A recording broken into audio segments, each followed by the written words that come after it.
report back. And my goal is to call in Archangel Michael for the end, for a meditation in which we cut the energetic cords that are slowly stealing our energy. So we're going to learn about the ways in which our energy is stolen from our relationships, from dynamics like that we feel are soul sucking in a way. We all have those relationships that we can recall that taught us to push back and speak up for ourselves, find ourselves within that dynamic. And so we're going to learn all about that. So, welcome, welcome.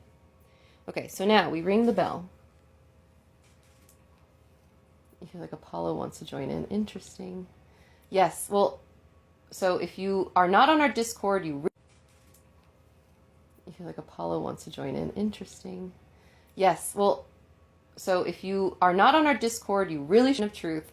And last night we had our first ecstatic dance party in which it was a mute rave, basically, and it was amazing because Bruce, our lovely Bruce, has crafted a playlist with the channeled help of Apollo to create the playlist that we found ourselves while losing ourselves to last night. It was so powerful. It was exactly what I needed, because if you've been with me for the past couple of lives, we always do a chakra check, and my sacral has been funky, as it used to always be, because I have been in a rut. I've been in a physical rut. And it's funny how they sneak up on you. That led to the lesson for today. So, I demand release from all control, influence, and communication of my thoughts, feelings, words, and deeds. I demand release from all control, influence, and communication of my thoughts, feelings, words, and deeds. I demand release from all communication and influence of my thoughts, feelings, words, and deeds. Okay. Take a big drink of water. And let's do the white light meditation. Close your eyes. Take a deep breath in. Exhale. I want us to imagine a bright ball of white light coming down from source into the room that you're in, where it finds itself right in front of you, and slowly seeps into your chest, where it finds your heart space and anchors in, and starts to pulse and swirl and expand with every breath, taking in more white light and filling up your entire body with this shimmering white light. Once your body is completely filled and all the energies which do not belong are pushed out, that white light continues to expand, and it takes on the form of a white light pyramid that completely surrounds your body, with the peak about 20 feet above your head and the 4 points touching the ground. And I want you to imagine a beam of light that shoots upwards and downwards from your heart space and shoots all the way through your chakras, through the tip of the pyramid, and onwards to connect to source, and all the way down through your chakras, down through the base of the pyramid, and onwards until it connects to the center of the earth. And if you want, you can also imagine another beam of light that shoots forward from your heart space and connects our pyramids together to create a perfect little molecule of white light cluster. And within this white light, we're completely protected, and we only allow truth, love, and wisdom to enter. And then you can ask Source or your higher self to please give me a physical confirmation that the white light shield has been activated, and feel in. I felt a little bit of a zing down my left booty, so I'll take that. It was slight, and so you may get something. Usually I get nothing, and so that was very subtle. Okay, now we've done our checks and balances, we've done our protections. Grab your tools, and we are going to call in Merlin. But if you have not called in Merlin, call in your higher self. And yes, today I wanted to start by talking about the rut I've been in. And if you've been present in the last 2 rod sessions, you've seen that my rods and my chakra check have been saying, like, you need to move your body down. And I know that I've been telling myself that, and it's been months since I've really done like a serious workout or had any kind of like intentional schedule of putting time in with body movement. And I've been knowing that. And it's starting to creep up because you start ignoring lessons. And of course they creep up with now I'm stiffer, I'm, new aches and pains, So, yes. So I've been procrastinating. And it's funny because it's either an ADHD thing or just a human thing. Where it's like when you know you need to do something and that's when you're just like, no, I just can't. I know that I do. I logically do. And yet, it feels like an impossible, like, no, I just help. And so that's what it's been like. But then last night, the spell felt broken because of the ecstatic dance party. It was exactly what I needed. So thank you, Apollo. And thank you to Bruce and Angie for putting that together. That was wonderful. And we hope to do many more. So please join our Discord to get in on that action. It was lovely. Okay, and so I've been avoiding it. And today I had a session with a client, a QHHT session. And the whole theme of that session was how relationships with people, like how we are unknowingly still carrying the wounds, the energetic wounds that relationships dealt us. Even though time has passed and we may consciously think we are done dealing with it, we still carry it. And that was what the whole session was about. And it made me realize that a lot of my executive function freeze when it comes to moving my body has been this voice in my head that I've been carrying that has manifested itself into a limiting belief block that has disconnected me from my ability to really want to connect with my body and trust and have confidence in it. And it goes back to, it was all the way, I think it was in 4th or 5th grade, a dance party with girlfriends at a sleepover. And I had one close friend who I really admired because she was so smart and I just loved everything about her. But I think she had a problem with me, but I didn't notice it then. And so we were doing a dance party and I'm very tall. I'm 5'10" now. So at 13, I was also very, very tall or 12 or 13. I was very, very tall and lanky and clumsy looking probably. And I was dancing and she was like, "You're a terrible dancer, Dale," in front of all of our friends. And it like embarrassed me. Yeah, but I believed it. And I believed it for so long. And there's still a part of me that still believes it. You resonate with this? I thought it would be. Like, it felt like not accident that the session happened today, that I brought up this thing that I've been dealing with this, like, feeling like, I know what I need to do to help myself, and yet I feel so powerless. And then you start doing that, and then what does that do? It starts building up the shame, right? Where you just, like, start covering yourself in shame, like, I'm a lazy, I'm a this, I'm a da. And so I was like, I know those aren't true, and yet there's still voices in our heads that are not very nice. And so the whole session today was about how those limiting beliefs don't even come from us. They usually come from someone who said something long ago that really stuck us, and we're unknowingly still carrying that wound. And so today I want us all to consciously sort of call our power back from these places that are blocking us from our full potential. So yeah, I realized that one belief became something that it didn't even just affect me and it's not even just blocking me from easily being able to be like, I would love to go to the gym and move my body. I would love to go and dance. I used to not dance. I didn't dance at my prom. I didn't dance at any wedding up until like the last 5 years of my life. Like I was so stifled in my ability to express myself because there was a voice and said that you are a bad dancer forever. And that is a truth. And that's so sad. And so, yeah, I don't want any of us to singing. See, it's like, I'm sure there was someone who you admired or you trusted or loved, and they said something that really stung, and it just became this thing that you inherently carried. Like, this is my identity now. And that is not the way. But it just goes to show, hey, Emily. It just goes to show how, like, our thoughts literally manifest into our whole reality shifting. My life would have been, what timeline would I be on if I did rock out at my high school prom?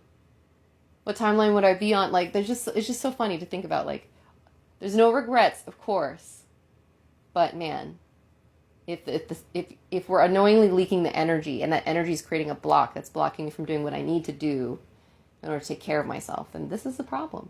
And that's just a small problem, but it like manifests. It even blocked my ability to, like, by thinking I don't have confidence in my body and my body movement, like the way in which I move my body isn't sexy or cool, you better believe that affected my ability to connect sexually with people, with myself. Yes, 100%. The idea of seeing myself as sensual was like, I didn't really fully that didn't become an idea that I felt comfortable with until my mid-20s. That's a shame.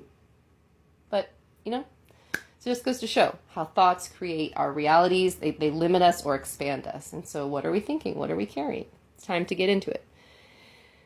Okay, let's begin. So first, let's call in Merlin. Take a swig of your water.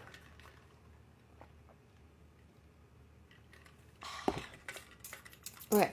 I need like an iPad stand that is also a phone stand somehow. Okay.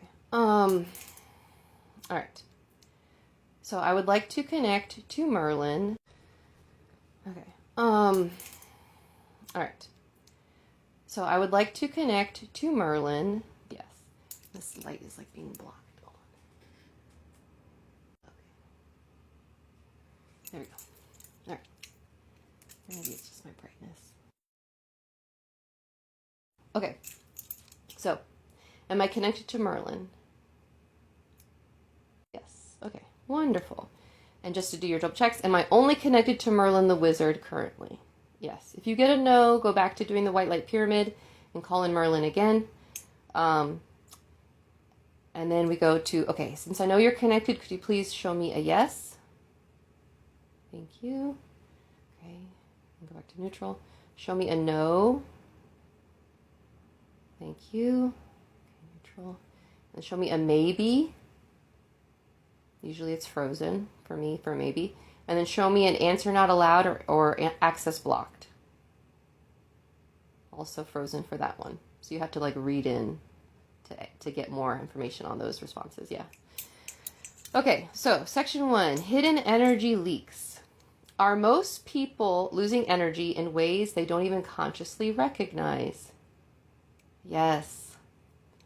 I think of us, if our bodies are the submarine that encases our souls, then yes, it's like we have unknowingly there are some relationships that are putting holes in your submarine, allowing your light to leak out, your energy to leak out, yes.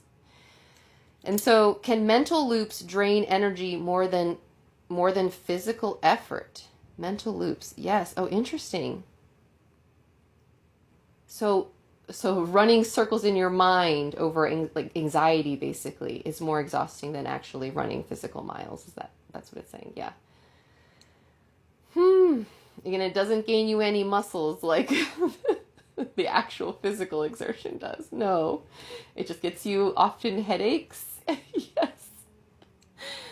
Yeah, and so no bueno. In fact, my case today was a person who suffers from a lot more than the average case of migraines. Yes.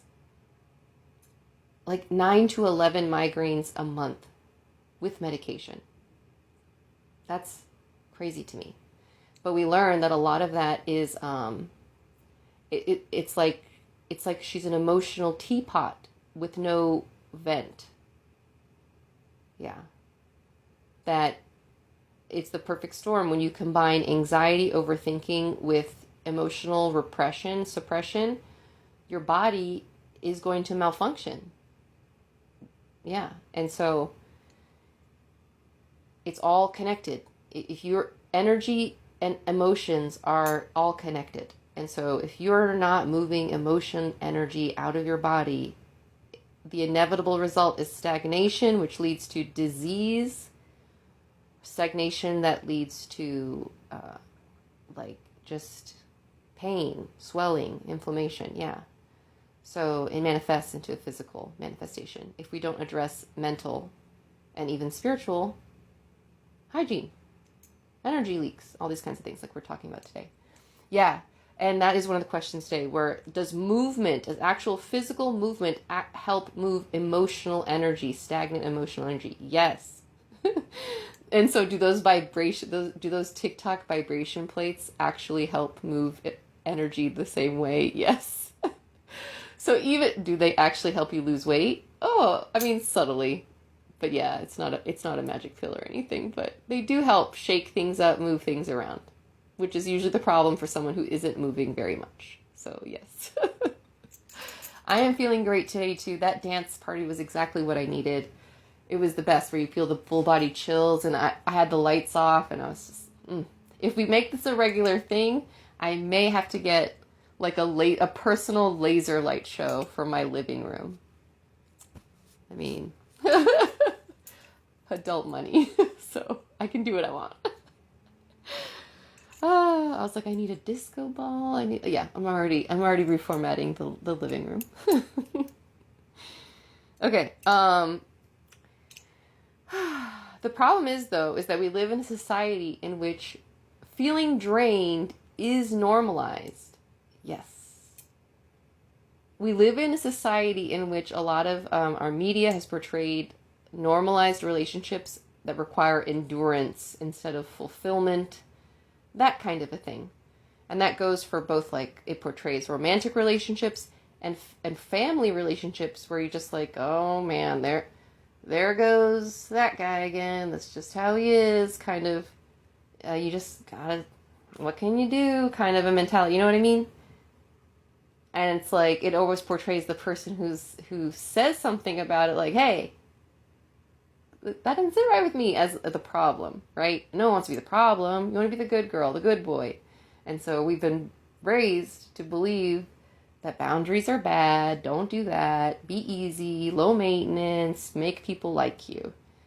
And I followed that. I'm sure many of you did. I followed that to a T. I was the most likable person ever. Always going to just bend over backwards. I'll do everything you need. And what does it lead to? It literally leads to chronic illness and resentment. I can attest. So, yeah, it's just so funny because it's all tied. I know so many of you here are here because you like hearing about the alien stuff and the god and goddesses stuff. But I'm telling you, as someone who's had conversations with them more than the average person, the message is consistently like, we're not paying attention to the human embodiment aspect of this whole shenanigan game thing.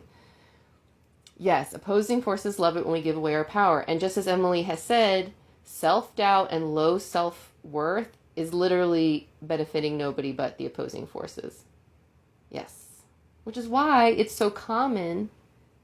Think about how common it is now that you've met more starseeds in this community, and look at our all we have in common. There's so many of us that chose to incarnate into homes that basically had planted opposition, that challenged us to step into our power. Usually by programming us early on with limiting beliefs of low power, right? Powerlessness. And it's funny. It's like now, every time I realize or get heat, like if you think of like, because I have gone through phases in my awakening where I felt like I got the attention of opposing forces more in a certain weeks or days. And at the time it was a little jarring, but then afterwards looking back, I used to be like, wow, the fact that I had so much heat on me at that time really goes to show that like, I must be like damn powerful, that I'm worth the attention, the energy, you know? And so it's the same thing. It's like, if you look at your life story and think like, I have had probably more than the average person's characters in my story that have really tried to keep me down. It's most likely because you are a spiritual soul badass and you chose to come in here level difficult to break out of those limiting belief prisons that people tried to put you in and rise high above. And so thank you for your service, as I would say to a veteran. Trauma in the system taught me to be shameful of everything, and it's just not the answer. That's so true.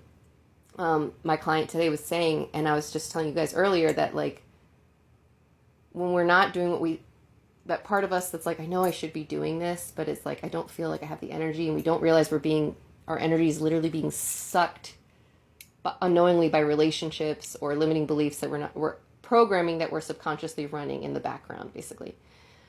And we should take it a lot easier on ourselves and not put so much shame on our productivity. Because remember, that's a patriarchal thought. Remember, patriarchy is what's telling us you got to hustle or you lose. Hustlers win. That's false.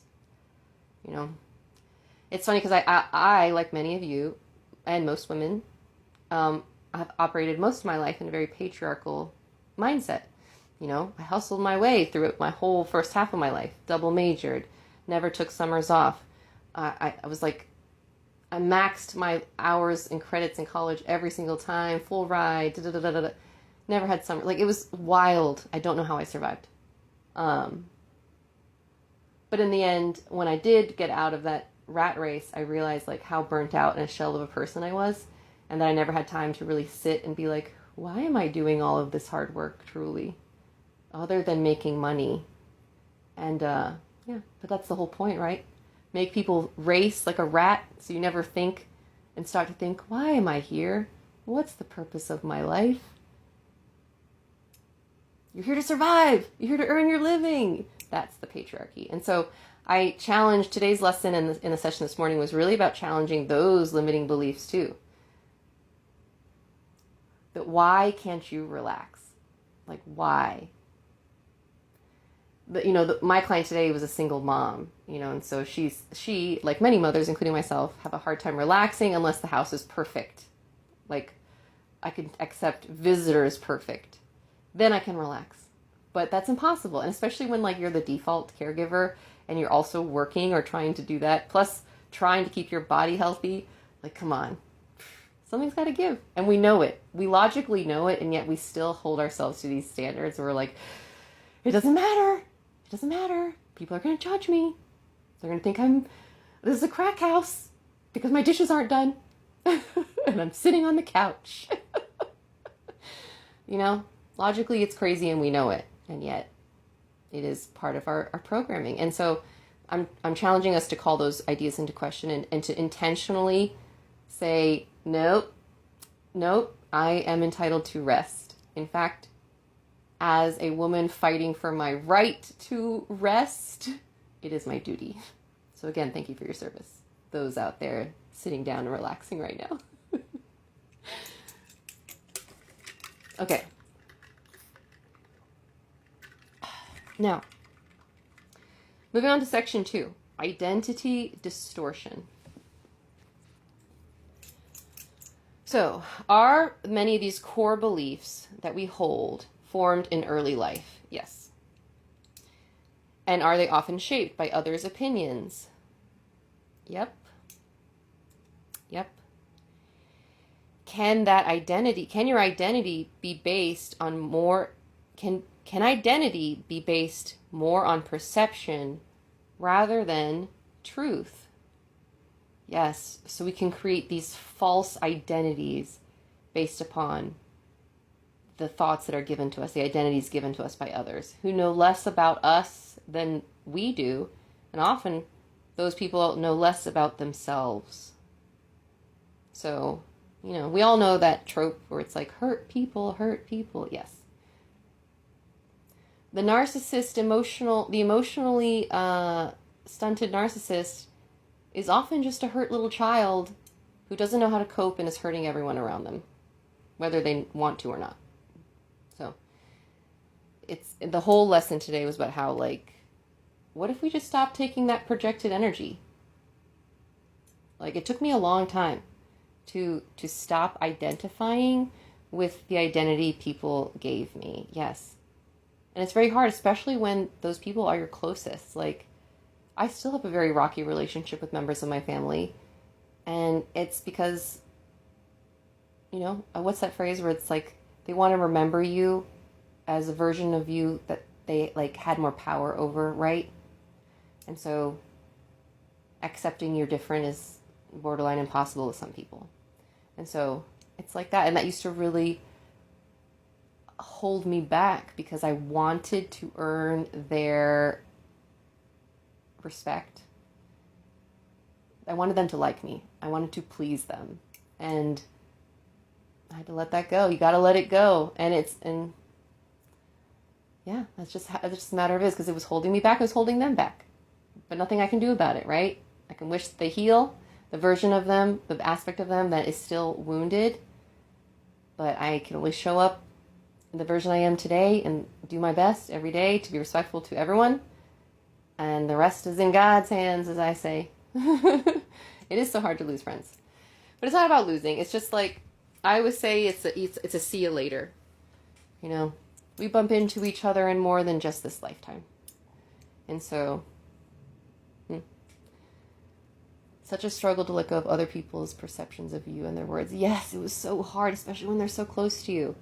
And if they think really terribly of you, and usually those people that are throwing that venom at you, the only resolution that they're really looking for is for you to feel as shitty about yourself as they feel about themselves. And that's the honest truth. And only until they see that they've broken you into hating yourself as much as they hate themselves, it won't be enough. And you just have to realize that there are some people who are hurt so much that they will take no prisoners. And you have to protect yourself, especially if you weren't raised in a family that taught you how to do healthy boundaries, like I wasn't. Boundaries were bad, so you never did them. You just allowed people to walk all over you because that's love. That was how I was raised. And so it took a long time to unprogram myself from that identity that I was carrying. So many people are looking outside instead of inside. Yes, yes. Okay. And so back to identity distortion. So can identity be consciously rewritten? Yes. And that is why practices like vision boards are so helpful. Yes. That is why practices like my Delulu journal are so helpful. Would you say that is why? Do you want me to explain the Delulu journal? Yes. Okay. Well, I have a Delulu journal, and which I only write in the past tense as if it's already happened. And so every post, every entry is like, I'm so thankful. Like my most recent ones that came true is I have lost a significant amount of weight in the past year. And so my journal used to be a lot of like, I'm so thankful. I'm now fitting into my favorite dress, and and I feel so great and strong in my body, blah, blah. You know, those kinds of things. But everything in my journal has become true. And so it's like, you can do the same thing by shifting your whole perception of your identity. It doesn't matter if you were raised, like I was raised as the daughter of a maid of a wealthy family. That's true. And I'm telling you, that was a very interesting identity of being the daughter of the help in this modern time. Very interesting. And so it made me feel like, I don't know, an outsider in a lot of ways. Like I was watching other people live. Like I'm a background character to other people's lives. And that stuck. That was a hard one to unbreak myself from. And I specifically remember in couples counseling, even saying to my husband, I feel like I'm a moon to your planet. And I had so much resentment about that. But it only got fixed when I started being like, I want to be my own dang planet. And so I started living like my own planet. And I realized no one was stopping me. My husband wasn't forcing me to be this moon character. No one was forcing me to be this background character, only existing to make my parents proud or to, what was the purpose before that? I don't know. And so it was like, I had to become my own damn planet. And as soon as I started living that way, old Dale would have called this version selfish. It changed everything for the better. It led me to exploring what I truly was interested in, which is stuff like this. Weird stuff, which introduced me to the people I needed to meet, like Emily and then Stephanie. It's like, the more I lived in my authenticity and being like, I don't care what people think. They can think I'm a terrible mom for prioritizing those retreats. They can think I'm a terrible wife for going on solo retreats. Like I don't care. I am going to live selfishly, and it's funny because the more I do so, the more I realize how selfless it is. He's still singing yes. I just get on a roll. He knows it. This is how I channel. I get on a roll.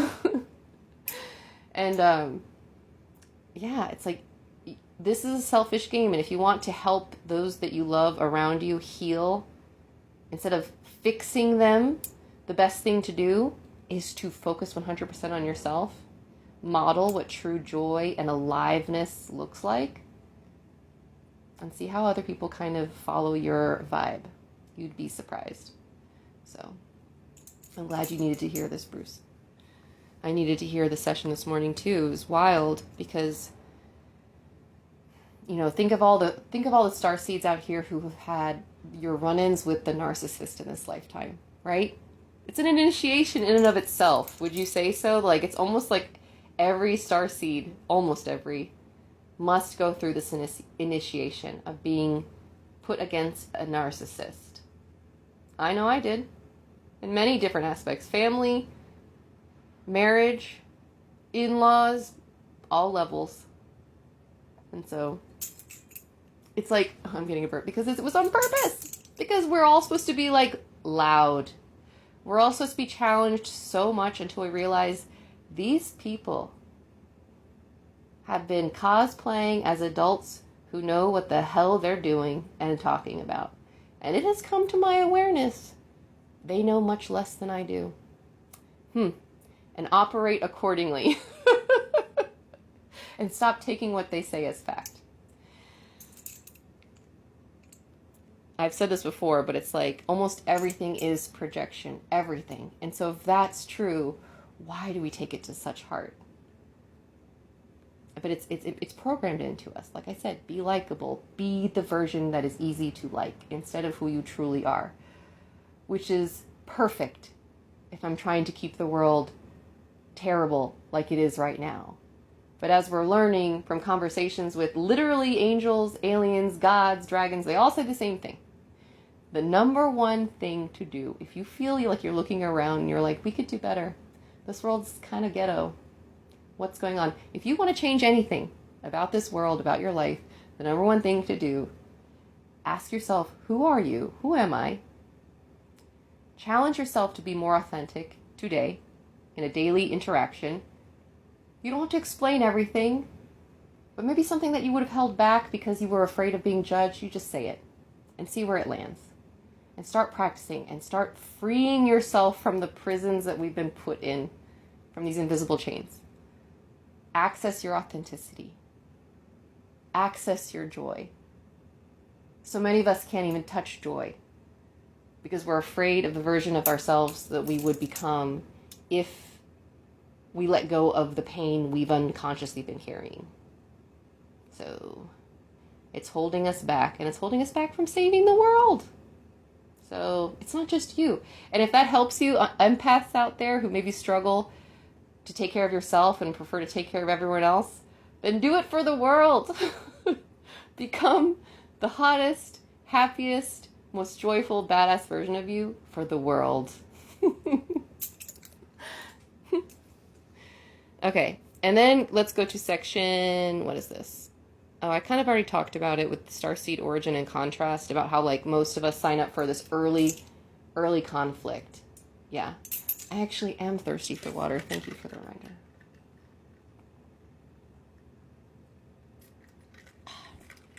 Okay, and so yes, we're meant to, as starseeds, in order to access our highest timeline, is to truly kind of get over it, like let it go and realize that those people were positioned purposefully to hold you back, to challenge you to grow into that dragon energy. Like usually us light workers struggle to access and embrace our darkness, which is the part of us, the dragon energy, which is great with boundaries. It's great at asking for what we want. You know, it's great at saying we don't like that. And so that's often something we struggle to reach. And so if that is you, I highly recommend, and would you say it is in their highest and greatest interest, to connect with dragons and dragon energy if they're trying to sort of grow a backbone, find their inner darkness, and voice their inner fire. So they're wonderful for that. They love to do that. Okay. So, us starseeds are literally put through the fire to come out this shimmering diamond. So, we grow through this pressure because we are here not to mess around. We're here to end generational patterns, which is why we submarine came in here into these families, usually with heavy generational trauma. So if you did that, you knowingly did so in order to help all of them and the people who came before you and after you. So thank you. All right, now going on to section 5, which is pattern loops. Oh, well, hold on. Yeah, pattern loops. Okay. Let's see. Are we going through a phase right now in which the places in which we do need to focus attention is being highlighted? I'm getting a yes. So it's like for a majority of people out there in the individual and collective scale, we're being shown sort of the cracks in the foundation that need our love and attention. Yes. Okay. And so, yeah, with me, you guys have been showing me this body disconnection. Yeah. Which is exactly why my session this morning with a complete stranger was literally all about her body disconnection and how to embody it better. Yes. And you know what her advice was? It's the same advice I've been getting from her higher self. My higher self wasn't saying, I need to move my body. Yes. Sing, dance, express. And so I did. And did the ecstatic dance last night significantly help my sacral chakra? Yeah, it did. I felt great. It felt great. It was the first time I've danced in a long time. Yes. Very cool. We're going to make it more regular, so please join our Discord. It's a pinned post of mine. And so we are being pushed collectively to resolve a lot of these patterns. And I want to know about how to resolve these patterns, because like doing the QHHT, meditating, you can achieve the same results, because all it does is QHHT is basically just guided meditation, and all meditation is self-meditation. Yes. And so anyone can access these parts of their subconscious. Would you say that that's correct? Yes, with practice. I feel like he's emphasizing with practice, because I had trouble in the beginning. But yes, guidance is available to everyone. Yes, and you can want to connect if you have the intention to connect. And where was I going with this?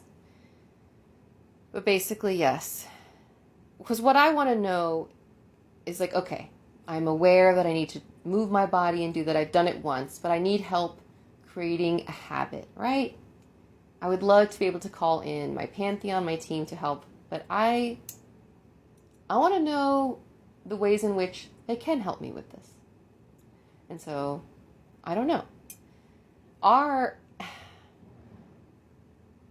there specific ways in which my pantheon could assist me in achieving my goals of regular body movement? Yes, okay, well I figured that, but now I have to get more specific. I don't even know, like what could they possibly do? I don't know. Could you manifest a personal trainer to come into my life? I'm getting a yes.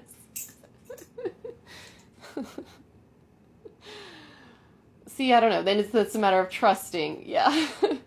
But the only thing that I can do, at least, is I can ask for help to please send help in whatever way is for my highest and greatest good. Yes. I've got to trust that the message is received. Yes. And then the only thing that I can do is try and take even small, doesn't matter, but small or subtle, actionable steps that would help me achieve my goals. Yes. It's like start somewhere, even if it doesn't end up being like your thing. Yeah.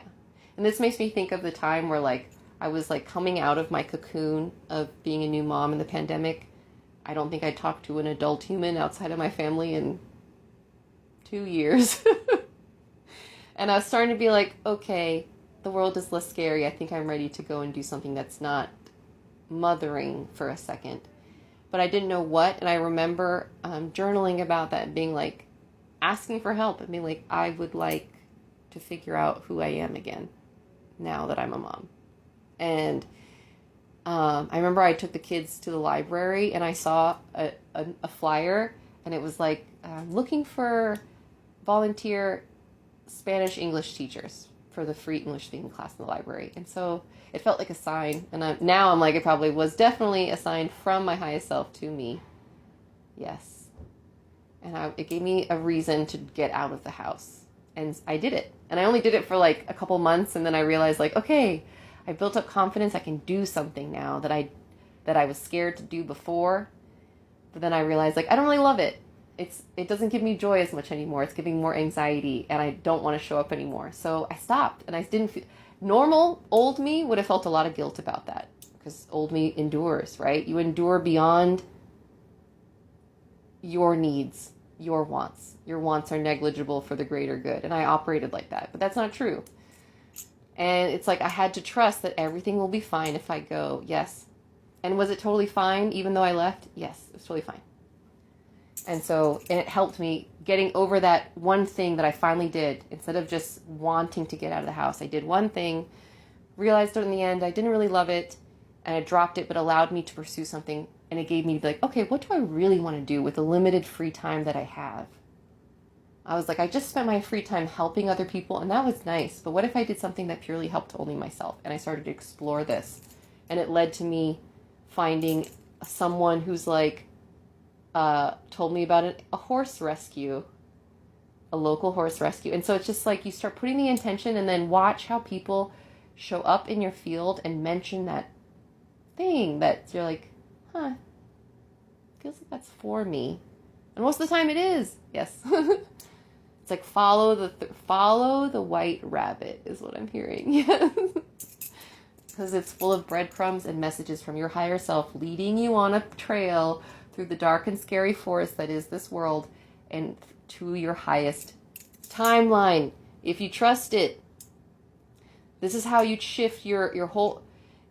Just think about how much of our lifetimes we operated in this idea that the world is hard and scary and out to get us. Imagine if we were to understand that's completely wrong and that this entire reality is a manufactured, highly intelligent simulation designed by your higher self and God, basically, for your soul's growth. Yes. And that everything that happens to you in this reality is for your highest and greatest good. And if you operated your entire life that way,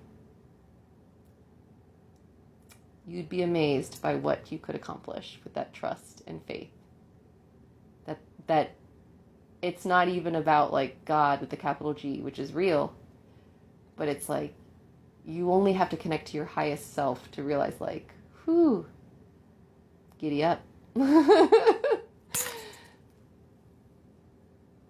Growth here is just any energy harvest. Well, so we are kind of talking about energy harvesting, but through relationships, which gets us to our guided meditation about cord cutting. What is the screen that just, okay. Some overlay just showed up. Okay, so I wanted to do a guided meditation, and I wanted us to call in Archangel Michael. And so let's ask, is it for our highest and greatest good to call in Archangel Michael for the cord cutting meditation? Yes. Okay, awesome. All right. Then let's call him in. I would like to call in Archangel Michael to assist us with the cord cutting. When you're here, can you please cross the rods? I'm feeling a burp well up too. Ooh. I've been extra burpy the past couple weeks. I don't know if anyone else has been having that feeling, but it's been like intense. Okay. All right. So am I currently connected to Archangel Michael? Wonderful. So if you've never connected to him, feel into his energy. It is true that you do like to be represented by the color blue. Is that correct? Yes. I'll turn, where's my little light switch? There it is. I'll turn this to blue. Ooh, there we go. All right. All right. And so Archangel Michael, I was going to do a short little meditation and have you cut the energetic cords to those relationships in which people are unknowingly having their energy leaking. Will you participate in this? Yes. Okay. Okay. And so people just need to, in their mind, consent to receive your energies. Yes. Okay. All right. And then just sit there. I'm going to set Alexa, shuffle solfeggio frequencies.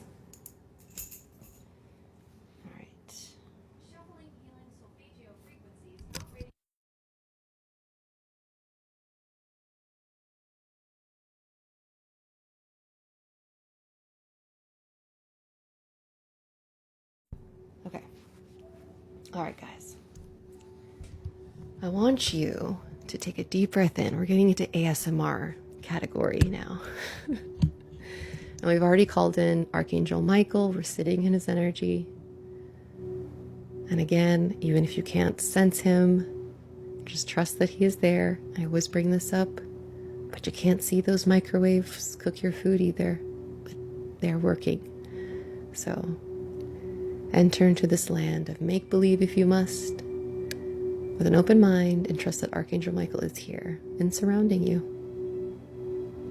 Okay, I want you to take a deep breath in through your nose. Release through your mouth.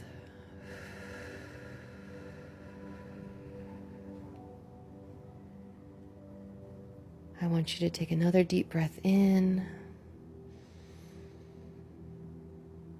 and out.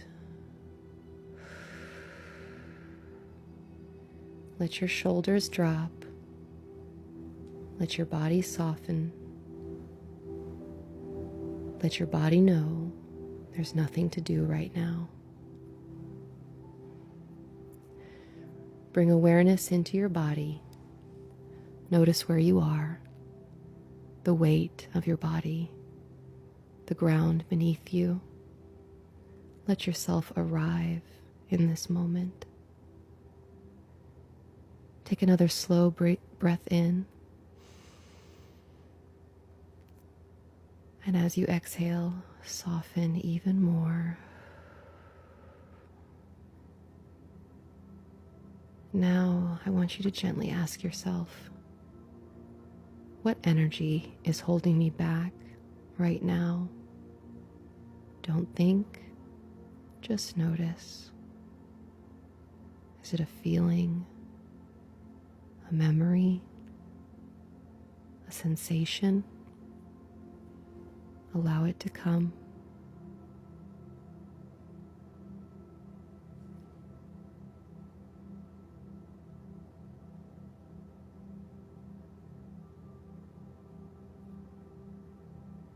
I want you to ask again, what am I carrying that isn't mine?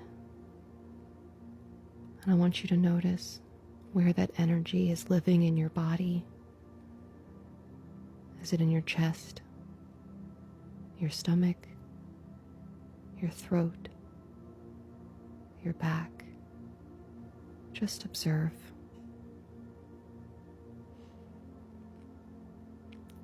Now, imagine this energy has a form, a cord, a weight, a fog. Whatever appears, just trust that it's perfect.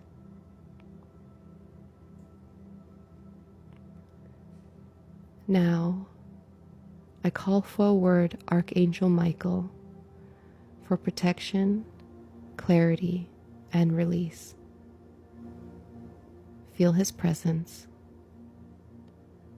strong, grounded, and safe. With your permission, he takes out his flaming sword and he begins cutting through these cords. cutting through the mists, gently, cleanly. And in doing so, he's releasing the old beliefs, projections, and identities that are not yours. He's cutting these away, and as each cord is released, you feel the space opening, feeling lightness where there was once heaviness. I want you to imagine, as these cords are released, that they return back to you, all the energy that was being pulled, following its way back through the cord into your body, flowing back in, filling your chest, your stomach, your entire field. Take a deep breath in and drop deeper into your body with that exhale. Now I want you to ask, what does my body want from me right now? Is it movement? Is it rest? Expression? Just feel in and notice what it's telling you.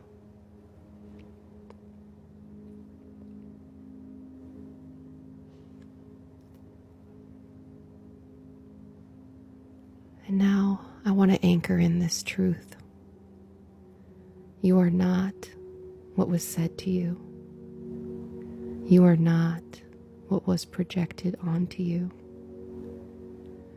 You are not the moment that created the block. You are the one who chooses now. Take one more deep breath in and exhale. Slowly bring back awareness, moving your fingers, your toes, and when you're ready, open your eyes. You are here, you are grounded, and your energy is yours.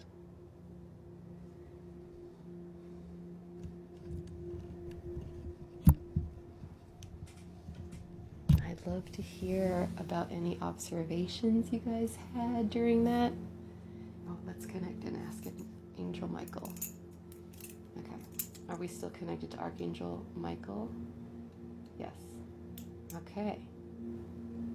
Did we successfully cut the cords with your assistance in that meditation? That was a slow yes, but I felt like it got stuck. Did we successfully cut the cords in that meditation with your assistance? Yes. That's pretty cool.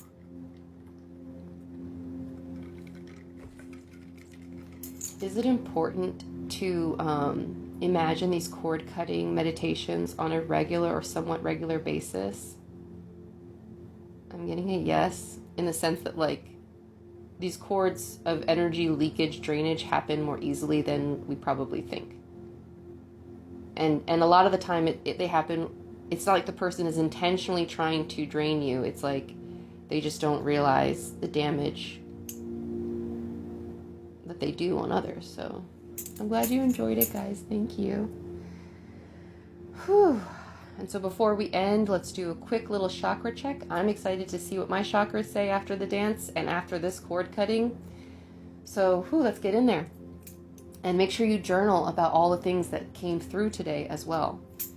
And so Archangel Michael, would you like to do the chakra check for me today? Yes. Okay. Let's do it then. Starting with my root, is my root operating optimally? I'm getting a yes. Awesome. Okay, is my sacral chakra operating optimally? I know that's right. Thank you, ecstatic dance party. It helped me get through my rut. And it's like, yes, it helped me break the energy pattern I was holding. But this isn't it's like healing is never one and done. I have to follow the momentum. Yes. And so, you know, today I was talking to this lady about like body doubling. Like, honestly, we need to body double more often. Like, and it's true. This is what we can do in like the Discord, where it's like, even if it's not dancing, like just being present with people who are intentionally moving their body and we're all committing to doing it together is helpful. And so the lessons from the session today I'm going to apply to my life, which is like I want to commit to taking intentional movement daily, and that's what I will do every day this week. And I don't know, even though some of you might not care, I'm going to post on my stories afterwards, after each movement it is done, to keep myself, what's the word, on top of it. You're going to schedule a dance party for Saturday night and see how that works. See the Discord for event. Yes, come and see the Discord because it's awesome. We have movie nights, show nights. I think tonight we're watching Sense8. So that should be fun. We're really into that show. We're going to start doing ecstatic dance parties. We have meditations there as well. Like, it's just, you're going to want to be there. You're going to want to be there. Okay. So yeah, where were we? So I just done sacral. What about my solar plexus? Is my solar plexus working optimally? Not looking so good. Let me ask again, or maybe it got stuck. Is my solar plexus working optimally? Okay, so it does, like, I think it gets stuck sometimes. Do my rods sometimes get stuck, even though you're trying to say yes sometimes? Okay, yeah, okay. Okay, heart. How about my heart chakra? Is it working optimally? Yes, I feel like I'm doing pretty good today. I'll be surprised if I get anything. Throat chakra. Is my throat chakra working optimally? Yes. Okay. Third eye chakra working optimally? Yes. Crown chakra working optimally? Yes. Like, I'm doing good. Like, would you say then that I'm like green lights, go, all checks, good? Yeah. I'm feeling good. So, very interesting. With all that you talked about today, your throat chakra is clear. That's very true. I was pretty vulnerable about some things, yeah. But I knew it was things that so many of us are holding in here too. So I was like, I'm just going to share. That's what I do. And so, yeah, I hope, you know, all of this today was because I wasn't showing up for my body. I'm hoping to change that. Because like I said, self-love is how we heal this world. And so instead of complaining or blaming anyone else, it's more about us turning and looking within ourselves to our relationship with ourselves, because ultimately that's how everything mirrors out around us. It all stems back to our relationship to ourself, our self-worth, and our belief, inherent belief in what we think we deserve in this world. So, what do you think you deserve? I challenge you to think bigger, dream bigger. Everything is possible. So be careful what you wish for or what you're subconsciously wishing for, more like. Okay. All right, everyone. Thank you for joining me today. I love you guys. I love you. I love me. Let's make this world we want it to be. I'll be posting the replay. Please make sure to check out the last replay from yesterday. It was like 2.5 hours long, so it's 3 parts. It was all about our higher selves. If you enjoyed the cord cutting meditation at the end, you're going to love the higher self meditation we did at the end. It was so powerful. So please go enjoy. Gratitude for being here, butterfly. Thank you. Go have a magical day and spread the magic everywhere you go. Love you guys.